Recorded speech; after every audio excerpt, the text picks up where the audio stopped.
slowing down is not something that comes naturally to me.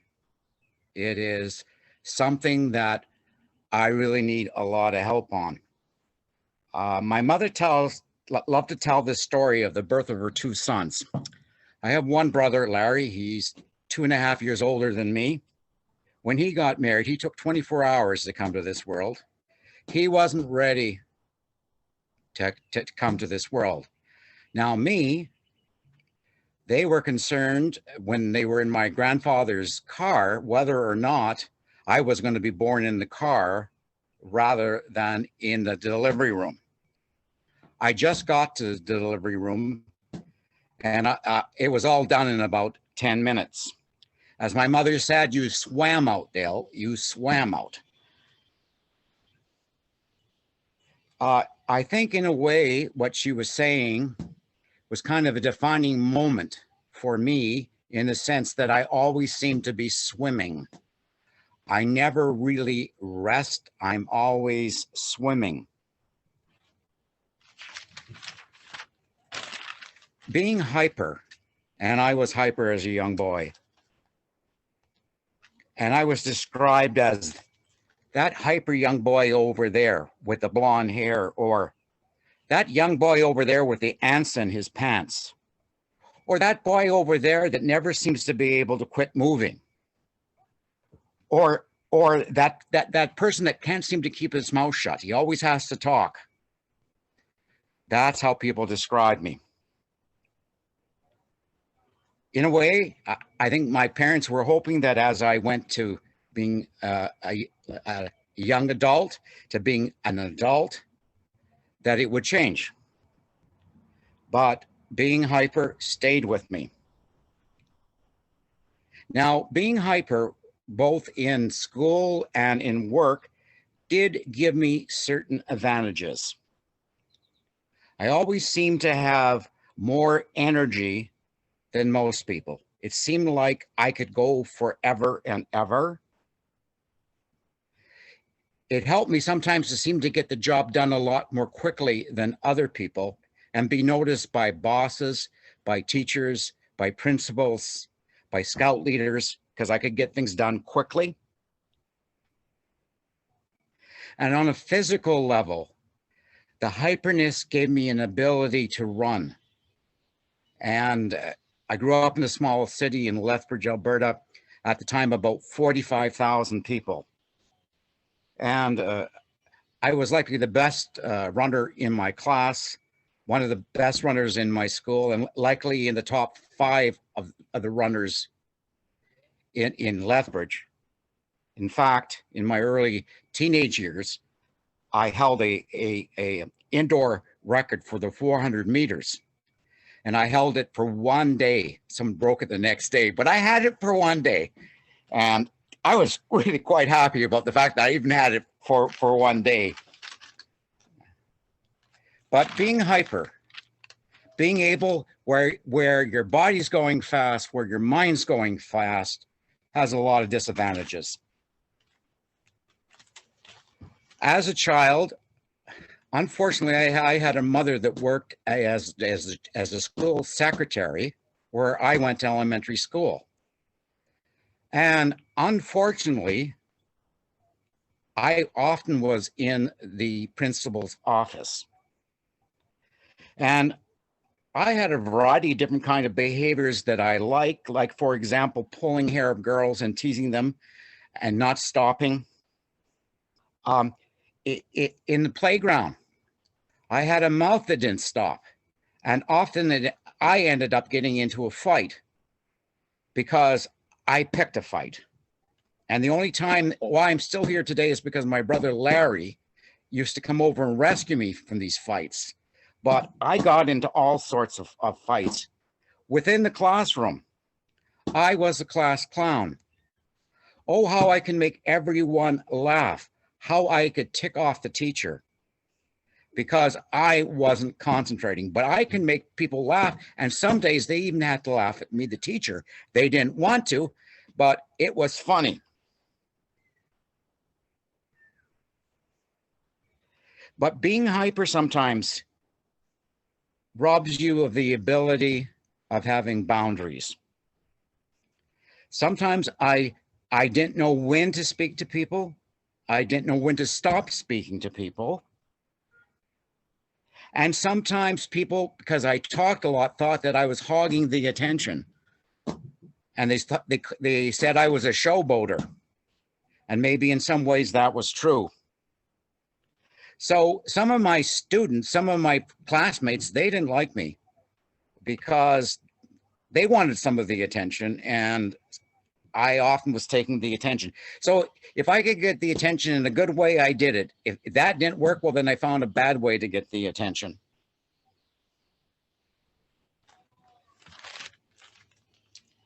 During my teenage years, my hyperness and my undisciplined nature led me to use my brother's scooter without his permission. My brother had worked this summer job and bought this scooter from Simpson Sears, and it was his pride and joy. Oh, he loved this scooter. And oh, how I wanted to drive that scooter. Well, one weekend, he was away. My folks were away because I had a little part-time job. And I decided, oh, wouldn't this be a grand time for me to get that scooter out? So I'd been around my brother enough, and I knew how to start the scooter. I knew what I had to do. And I said to myself, I rationalized to myself, going around the block will be no big deal. I won't hurt anyone. Well, halfway around the block, who do I see on the step but Alan Visser?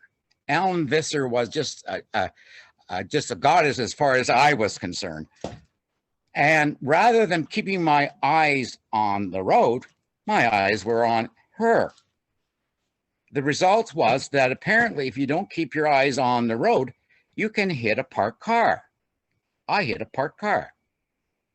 I went on top of the roof or on top of the trunk. And then I fell off the trunk. And I had lacerations and I had bleeding. But the worst thing was I had twisted the spoke from my brother's scooter. There was no way that I could get away from this. There was going to be consequences. And that's happened to me other times in my life where I have been undisciplined and I have not counted the cost of doing something, and the result has been some bad consequences.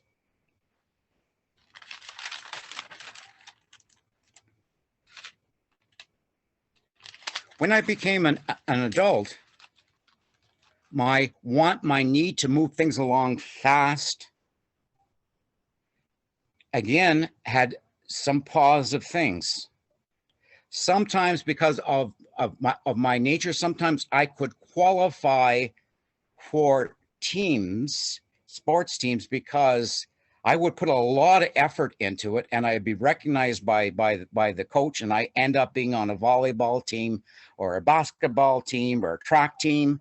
So in some ways it was a positive thing.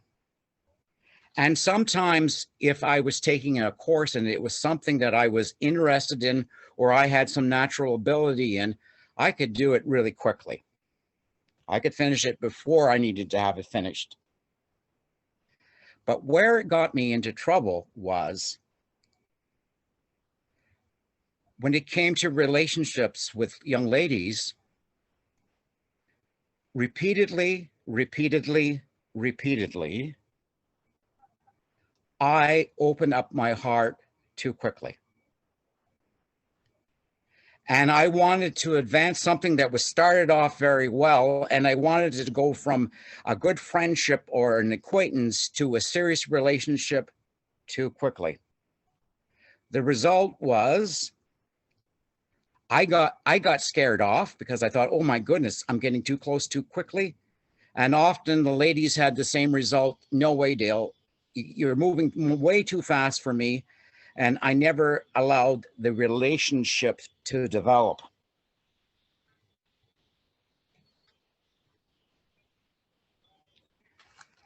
I was in a marching band when I was in Lethbridge, and it was called the Kiwanis Marching Band, sponsored by the Kiwanis Club of Lethbridge. And I was a French horn player. I believe that there is another French horn player here before who was also retired from it, and that's John Ruby. And so we had a lot of practices because we were actually a pretty good band, and we would get invited to different parades all around. The biggest one for us would be the Calgary Stampede Parade. And you had to be a rated band in order to get an invite because they paid for everything. They paid for the bus, they paid for the accommodation, they paid for you to go on the grounds, they paid for you to go to the rodeo. It was a really good gig for us. So it was a Friday night, and we were practicing, and I had this rented French horn. It was older, but it was doing the job. And rather than put away the horn, because the conductor was always saying to us, guys, as soon as you get done with your concert, put your instrument in your case. Put it away, lock up your case so it doesn't get destroyed. Well, I didn't think that rule applied to me.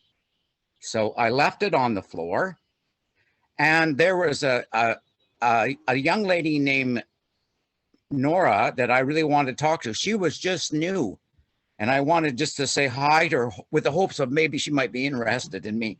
So I didn't really run over to her, but I was maybe quick walking, and I start talking to her, and then in the background I hear, "Oh no!" And I look around, and there is my friend Ernie. Ernie is the tuba player. Ernie is 250 pounds. He is a big boy. And what happened is, as you use your French horn, sometimes you get the water out of it. I put it on the floor. Ernie didn't get into any trouble because they determined that because of the water that I had on the floor, I was the cause of the problem. And we thought I'd have to pay for the French horn, even though it was old, but they decided because it was from the 1920s, I didn't. So I got away with it.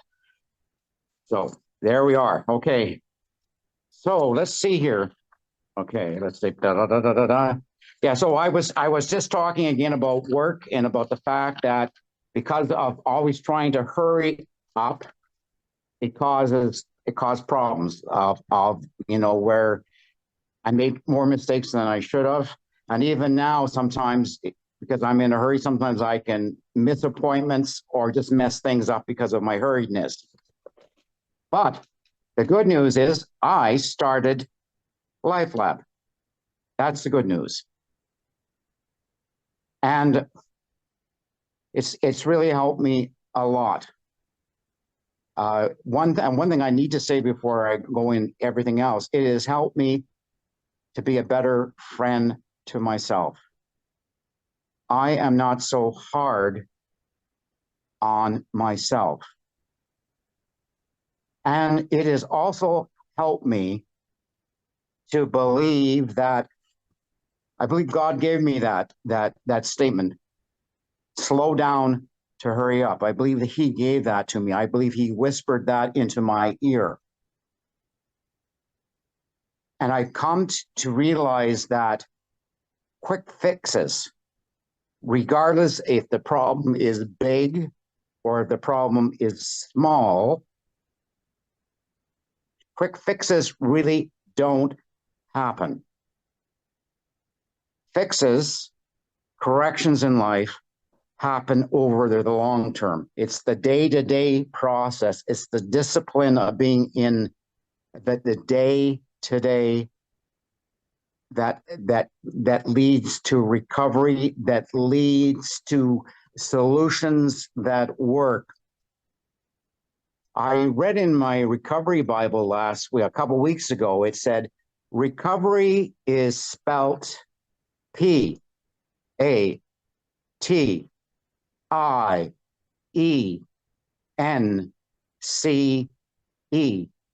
Patience. Patience. We must learn to be patient with ourselves and others. Patience, not hurry, patience. Psalm 27 says, wait patiently for the Lord. Be brave and courageous. Yes, waiting patiently for the Lord. The solution for our issues of life are there through a conscious contact with our higher power, with Jesus for me. LifeLab has taught me that to have that conscious contact with God, I have to have a daily routine that is intentional, and it happens regardless if I feel like it or I don't feel like it. That's one of the basic tenets of the book of AA, is this need to have conscious connection with our higher power.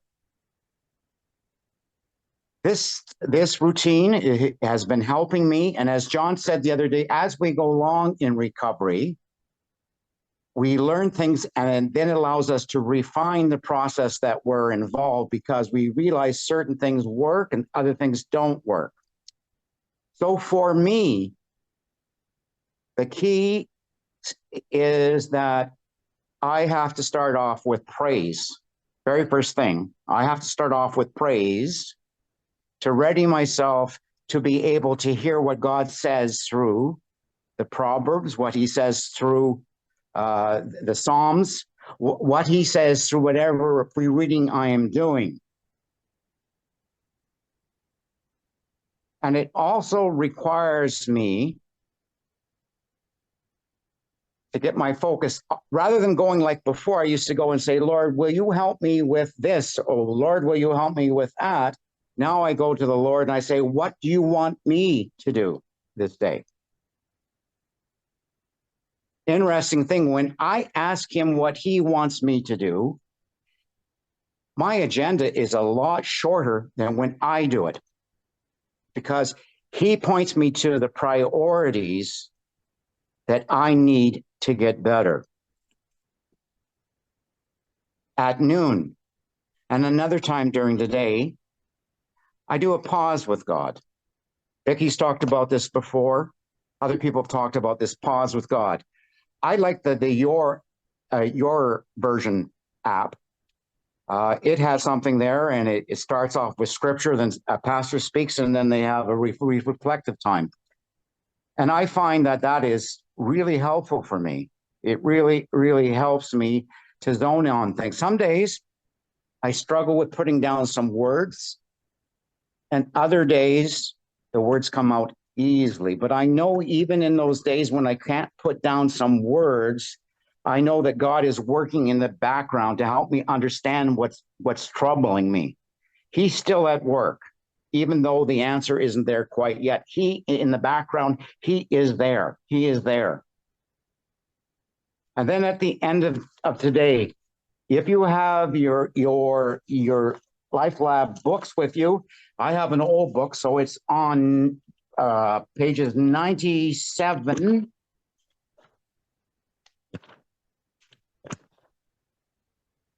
entitled God's Will, 97 and 98. And it goes through a series of questions that I know that I need to look at. So for example, I know that I have the capacity to be very good at the poor little old me's. So one of the things I have to look at, have I resisted that temptation that day? Another one that I have to look at very seriously is, did I indulge in my favorite character defect? And that is where sometimes when people can't understand what I'm saying to them, I sometimes can get impatient and raise my voice with them because I think they're not listening, they're not respecting me. And then the other one is, what am I thankful for today? And it's good to get in the practice of doing that. And it's interesting sometimes how your thankfulness goes away from yourself to others. I'll give you an example.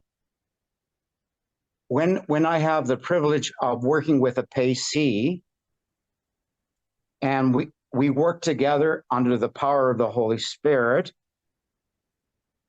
and I can see that God is working in his life and in my life, I give thanks to God for that, because the Holy Spirit is helping us to connect as men, to connect as brothers, to connect, and he gives me the ability sometimes to only ask one question, but the one question is the question that that person needs to take away, to think about, to work on. So yeah, so our thankfulness goes from what was good to me to rather what was good for others. If you go to page 98,